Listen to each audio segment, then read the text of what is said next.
Kize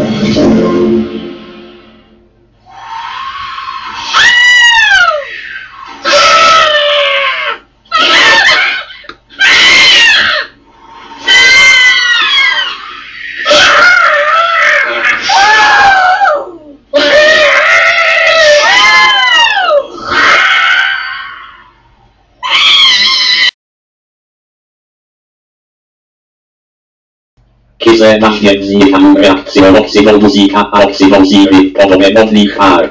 Oksydyca dostawają do wzdusia z motorowych wozygiel, a ekshalatorów towarenskich robiną. Oprozują mikroorganizmy płodnowi wodną prostredzi. Rastlina poszkodują korzenie, a listy. Mają wpływ na kastapy, rozozierają fasadę domą, poszkodują ich, a następnie niecia. Poszkodują płodu, zabijają ryby, a są jedli z plavnych niecitelą stroną. Znieczyszczenie kysliny deszczowej spowoduje lichacje problemy. W USA sposobia 50 tysięcy śmierci rocznie. Laktosa smog przenasza do oblasti, gdzie emisje nie są. Za granicą nie są nie da, ale można ich zniżyć, a to zniżeniem ekshalatorów dwutlenkowych płynów.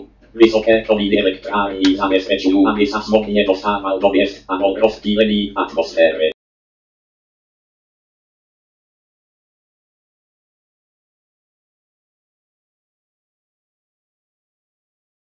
Półroczna faza, APPH nad PET, ciarka PET, urodziła celkowa stabilita ekosystemu.